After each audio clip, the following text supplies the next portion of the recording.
सभी साथियों को नमो बुद्धाय, जय भीम, जय मूल निवासी।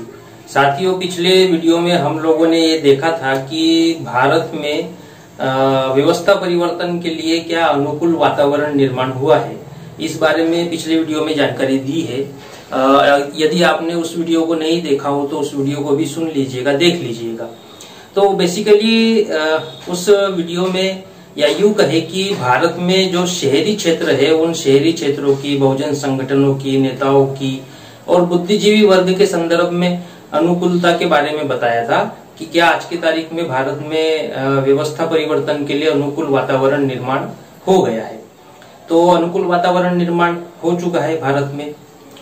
अब चूंकि हमें 6 लाख गांवों को कवर करना है, तो आज के इस वीडियो में हम इस बात को जानेंगे कि क्या गांवों में हमारे लिए अनुकूल वातावरण निर्माण हो गया है। इसको भी समझना जरूरी है क्योंकि हमें तो 6 लाख गांव कवर करने हैं। तो यदि भारत के गांवों की स्थिति के बारे में यदि आप देखें तो इसके लिए मैं एक एग्जांपल देना चाहूंगा कि कुछ महीने पहले आपने सोशल मीडिया पर एक वीडियो देखा होगा। वो वीडियो ऐसा था कि आरएसएस का एक कार्यकर्ता या पूर्णकालीन प्रचारक वो एक गांव में गया था और गांव में जाकर उसने हिंदू धर्म के बारे में समझा रहा था। तो जब समझा रहा था तो कुछ देर तक, यानी 5 मिनट 7 मिनट तक तो उसकी बात गांव के जो 25-50 लोग बैठे थे उन लोगों ने सुनी। लेकिन जैसे ही उसने आरएसएस का झंडा निकाला और बैनर निकाला तो एक एक करके लोग उठ के जाने लगे। फिर वो जो आरएसएस का कार्यकर्ता था वो कहने लगा कि हमें हिंदू धर्म का संरक्षण करना है, उसके लिए सबसे बड़ा संगठन राष्ट्रीय सेवक संघ है, इसमें इसके साथ मिलकर अपने करना है। तो लोगों ने कहा कि हिंदू धर्म की रक्षा हम खुद कर लेंगे, उसके लिए आरएसएस की जरूरत नहीं है। तो वो वीडियो सोशल मीडिया पे बहुत वायरल हुआ था, आप लोगों ने देखा ही होगा। जो सामाजिक इसमें जुड़े रहते हैं उन लोगों को ये जानकारी होती है।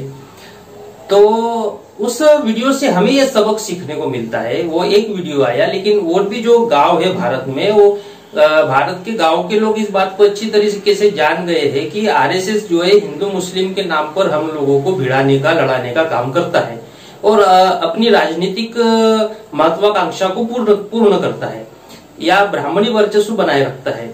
तो मोटी मोटी जो बातें हैं गांव के लोगों को ये समझ में आ गई कि ये आरएसएस के लोग यूज करते हैं हिंदू मुस्लिम के नाम पर। तो इसमें हम लोग नहीं जाएंगे। हमें तो शिक्षा चाहिए, हेल्थ का प्रॉब्लम सॉल्व होना चाहिए, रोजगार होना चाहिए, खेती का विकास होना चाहिए। तो ये सारे गांव के लोगों को भी ये सब बातें समझ में आ रही है। तो इस उदाहरण से हम ये समझ सकते हैं कि हमारा जो है 50% काम पूरा हो गया है। इससे आप ये सबक ले सकते हैं कि हमारा 50% काम हो गया। वो कैसे? अब मान लो किसी गांव में 5, 10, 15, 20 कार्यकर्ता अगर आरएसएस के हो, तो अब गांव में मैक्सिमम तो हमारे SC, ST, OBC के लोग रहते हैं। कोई ब्राह्मण तो गांव में रहते नहीं है या इक्का दुक्का रहते हैं। जैसे जैसे नॉर्थ में, उत्तर प्रदेश में हो सकता है गांव में मिल जाएंगे आपको, उधर बिहार में मिल जाएंगे। लेकिन इधर नीचे जैसे आएंगे आप, आपके महाराष्ट्र, उड़ीसा और कर्नाटक, आंध्र प्रदेश, तेलंगाना, तमिलनाडु, इन सब गांवों में तो, केरला वगैरह, इन सब गांवों में तो ब्राह्मण तो इक्का दुक्का ही मिलेंगे या बहुत कम संख्या में मिलेंगे। तो मान लो गांव में SC, ST, OBC के लोग हैं और वो अगर आरएसएस के साथ जुड़े हैं, उनके पदाधिकारी है, तो फिर आपको तो ज्यादा मेहनत करनी पड़ती। आपको पहले उनके दिमाग से आरएसएस को निकालना पड़ता, आपको आरएसएस का षड्यंत्र समझाना पड़ता, उनके दिमाग में से उस बात को निकालना पड़ता। लेकिन ये जो एग्जाम्पल जो आया है, जो आरएसएस का कार्यकर्ता गया और गांव के लोग उठ उठ के चले गए, तो इसका मतलब आपको आरएसएस को दिमाग से निकालना नहीं है, वो काम तो पहले हो गया। लोग तो पसंद कर नहीं रहे, ना बीजेपी को, ना आरएसएस को, ना ही ब्राह्मणवादी विचारधारा को। तो फिर 50% काम केवल बचा है, और वो काम कौन सा है? मूल निवासी बहुजन समाज के, मूल निवासी बहुजन महापुरुषों की विचारधारा को उन तक पहुंचाना, उनको समझाना और हर गांव में कम से कम एक कैडर बेस कार्यकर्ता निर्माण करना। तो ये 50% काम केवल आपका बचा हुआ है। तो उतना काम तो किया जा सकता है, यानी काफी आसान हो गया है। नहीं तो पहले लोगों के दिमाग में जो कांग्रेस, बीजेपी या ब्राह्मणों के जो विचार है, उन विचारों को निकालने में आधा समय चले जाता था। साल 2 साल तो विचार निकालने में लग जाते थे। उसके बाद फिर फुले साहब अम्बेडकरी विचार डालना पड़ता था। तो आज की स्थिति गांव में भी ये है कि वो ब्राह्मणवादी विचारधारा को पसंद नहीं कर रहे हैं। तो हमारा 50% काम हुआ है, हमें अब 50% काम करना बाकी है। तो वो आसान हो गया है। इसलिए इस आधार पे ये कहा जा सकता है कि गांव में भी हमारे लिए अनुकूल वातावरण है। मूल निवासी बहुजन समाज की विचारधारा के लिए पूरा अनुकूल वातावरण निर्माण हो चुका है। दूसरी एक बात और मैं आपको बताना चाहूंगा कि भारत के किसी भी गांव में आप चले जाओ, मैं जहां तक जो अनुमान लगाया है कि भारत के किसी भी गांव में चले जाओ और उस गांव में जाकर आप बाबा साहब अम्बेडकर का नाम लो, तो आपको एक भी गांव ऐसा नहीं मिलेगा जहां आपको चाय, पानी, नाश्ता ना मिले बाबा साहब का नाम लेने पर। आप खुद 10 गांव में घूम के देख लीजिएगा। तो किसी भी गांव में आप जाएंगे तो आपको एक ना एक परिवार, 2 परिवार, 3 परिवार ऐसे मिलेंगे कि आप अगर कहोगे कि बाबा साहब की विचारधारा लेकर आए हैं, तो आपको अपने आप बिठाएंगे भी, आपके लिए चाय पानी भी पिलाएंगे, आपको नाश्ता भी कराएंगे और ऊपर से आप का मान सम्मान भी करेंगे और कहेंगे कि भाई आप ये अच्छी बात लेकर आए हैं, समाज के हित की बात लेकर आए हैं, तो आप बताइए कि हमें क्या करना चाहिए। ये आज के समय में गांव की स्थिति। हाँ, गांव में जाने के लिए ये हो सकता है कि आपको कुछ मोटी मोटी बातें, जो बामसेफ इतने 45 साल से सिखा रहा है, तो बामसेफ ने तो बहुत सारा अथाह भंडार जानकारी का इकट्ठा किया है, लेकिन हमारे पास में कुछ मोटी मोटी बातें होनी चाहिए। शेड्यूल कास्ट के लोग अगर मिलते हैं तो उनको क्या समझाना है। शेड्यूल ट्राइब, मान लो कोई गांव है, वहां आदिवासी बहुल गांव है, तो आदिवासी बहुल गांव में जब जाएंगे तो 5वीं 6वीं अनुसूची समझा सकते हैं, वनवासी का मैटर है और जल जंगल जमीन का मामला है, आदिवासियों का क्या इतिहास है उसको बताया जा सकता है। यानी कुछ मोटी मोटी बातें आपको पता होनी चाहिए। और किसी गांव में गए तो वहां ओबीसी का मान लो बहुल है, तो ओबीसी के मुद्दे चल रहे हैं, ओबीसी की जाति आधारित जनगणना का, ओबीसी को ब्राह्मण धर्म ने शूद्र बनाया, ओबीसी का बैकग्राउंड क्या है, ओबीसी कैसे बना, ओबीसी के साथ में क्या क्या छल कपट हुए, ये कुछ मोटी मोटी बातें आपको पता होनी चाहिए। वो 100% आपको साथ देंगे, ऐसा हो ही नहीं सकता कि ना दे। ओबीसी के संदर्भ में एक बात मैं आपको बताना चाहता हूं कि मैं एक जगह कुछ दिनों के लिए जॉब करने लगा था, तो वहां पर 2-3 ओबीसी के लोग थे। जब उनसे बातचीत किया तो बातचीत करने पे मैंने उनको ओबीसी की जाति आधारित जनगणना क्यों करना चाहिए इसका महत्व समझाया। तो उसके लिए मैंने बताया था कि शेड्यूल कास्ट की जाति आधारित जनगणना होती है, शेड्यूल ट्राइब की होती है। जब इनकी जनगणना होती है तो फिर इनके लिए अलग बजट देना पड़ता है। बजट में फिर प्रावधान करना पड़ता है कि इनको रोजगार कैसे मिले, इनके घर कैसे बने, इनका एजुकेशन के लिए कितना फंड हो, ये सारा बजट अलग शेड्यूल कास्ट को दिया जाता है, शेड्यूल ट्राइब को अलग बजट दिया जाता है। लेकिन ओबीसी को ये बजट नहीं मिलता क्योंकि ओबीसी की जाति आधारित जनगणना नहीं हुई। अब जनगणना जब नहीं होगी, जब यही नहीं पता होगा कि किस राज्य में कितना % ओबीसी है, तो बजट मान लो 100 रुपए का है, तो 100 रुपए में से कितने रुपए उस ओबीसी वर्ग को दिए जाए, तो ये तो जब पता ही नहीं चलेगा। तो जब पता नहीं चलेगा तो बजट देंगे कैसे?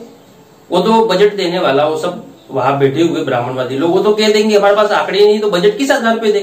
कोई आधार तो होना चाहिए ना बजट देने का। तो इसलिए ओबीसी के लोगों को बजट नहीं मिलता। फिर ओबीसी के लोग कहते हैं कि शेड्यूल कास्ट को ही सारा हक फायदे मिल रहे। अरे तो ओबीसी को ही मिलेंगे, लेकिन जो ओबीसी की प्रॉब्लम है उसको तो सॉल्व करना पड़ेगा ना। तो ये जब बात उसको समझाई तो अरे भाई साहब बोले, तो आपने गजब की बात बता दी, आप हमारे गांव आना, बोले सब हम यादव परिवार रहते हैं, तो वहां आपकी मीटिंग करा देंगे बोले। तो कहने का मतलब कि आपको अगर मोटी मोटी बातें पता हो तब भी गांव में आपको कार्यकर्ता मिल जाएंगे। गांव में आपको पूरा मतलब बाबा साहब की वॉल्यूम पता हो और दुनिया भर की जानकारी हो, ये कोई आवश्यक नहीं है। आपको जो वर्तमान में जो प्रॉब्लम्स है वो प्रॉब्लम को एक्सप्लेन करते आना चाहिए, बस हो गया। जो उनसे जुड़ी हुई है वो उसको कनेक्ट करते आना चाहिए। तो उस हिसाब से भी अगर देखा जाए तो फिर गांव में अगर आप जाते हैं, घर से भूखे प्यासे भी निकले ना, तो हमारे देश के ग्रामीण संस्कृति ऐसी है कि वो भूखा नहीं रहने देगी आपको। वो पहले आपके भोजन का और पानी का पूछेगी। तो ये तो कुछ गांव का मुझे भी अनुभव है। तो ये जो है पूरी अनुकूल स्थिति गांव में निर्माण हो गई है। अगर कहीं पे मामला आड़ा है तो केवल इतना कि हमारे कार्यकर्ताओं ने अपना जिला, अपना शहर छोड़ के गांव की तरफ जाना हो, यही पर मामला आड़ा हुआ है बस। तो ये दूसरी बात थी। तीसरी बात एक और मैं बताना चाहूंगा कि एक अनुमान अगर लगाया जाए तो वामन मेश्राम जी के वीडियो जो YouTube पर, फेसबुक पर, अन्य सोशल प्लेटफॉर्म पर जो वीडियो डाले जाते हैं, तो वो 1 लाख, 2 लाख, 5 लाख, एक वीडियो तो मैंने देखा जो जातक कथा, दशरथ जातक कथा से चुराकर रामायण बनाई गई, उस वीडियो का व्यू जो है वो 1.5 मिलियन तक गया था।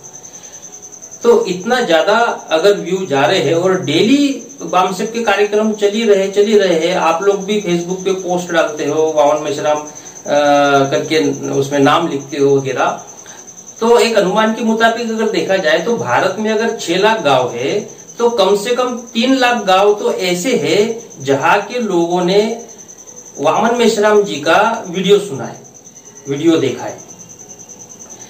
उन 3 लाख गांव में आपको एक ना एक बंदा, एक ना एक परिवार या एक ना एक व्यक्ति ऐसा जरूर मिल जाएगा जो कहेगा कि हाँ मैंने वामन मेश्राम जी का वीडियो सुना है, बहुत अच्छा बोलते हैं, समझाते हैं। क्योंकि ये हमारे साथ 2-3 बार प्रैक्टिकल हो गया। हम मेश्राम जी की बात करने गए, उन्होंने कहा हाँ हमने सुना है। तो 6 लाख गांव में से आधे गांव तो ऐसे है जहां पर वामन मेश्राम जी का वीडियो लोगों ने सुना है, केवल हमने उन्हें संगठन के साथ में कनेक्ट नहीं कर पाए, हम उन्हें संगठन के साथ जोड़े नहीं है। बाकी वो तो वामन मेश्राम जी के फॉलोवर है, वो तो भाषण भी सुनते हैं, उनका कार्यक्रम भी सुनते हैं। एक बार मेश्राम जी का भाषण अगर ध्यान से आप किसी व्यक्ति ने सुन लिया तो वो हर बार फिर उनकी वाली बात सुनता है, क्योंकि कुछ ना कुछ उसमें नया और बताने का जो तरीका रहता है उसको समझता है। तो इस आधार पे भी कहा जा सकता है कि गांव में अनुकूल वातावरण है। तो इतना अनुकूल वातावरण होने पर हम लोग अगर गांव की तरफ ना जाए तो फिर तो जो वामसेप से जुड़े लोग हैं तो उनकी नालायकी कहलाएगी। तो ये नालायकी तो अपने ऊपर नहीं लेना चाहिए। तो इसलिए साथियों, इस वीडियो में जो मैं कहना चाह रहा था कि गांव में व्यवस्था परिवर्तन के लिए क्या अनुकूल वातावरण है, तो हाँ 100% अनुकूल वातावरण है। और हम लोगों ने बिंदास गांव में जाना चाहिए, लोगों से बातचीत करना चाहिए, समझाना चाहिए। वो आपसे गारंटी के साथ है कि आपसे जुड़ेंगे। और इस तरह हमारे गांव जो है 1.5 लाख गांव में आज वामसेप या ऑफशूट विंग का संगठन है, तो वो जल्द से जल्द 3 लाख और 6 लाख गांव में पहुंच जाएगा। तो आज के इस वीडियो में मैं गांव के अनुकूलता के ऊपर ही बात करना चाह रहा था। फिर अगले वीडियो में और इसके आगे की स्टेप के ऊपर बात करेंगे। सभी साथियों को नमो बुद्धाय, जय भीम, जय मुनि।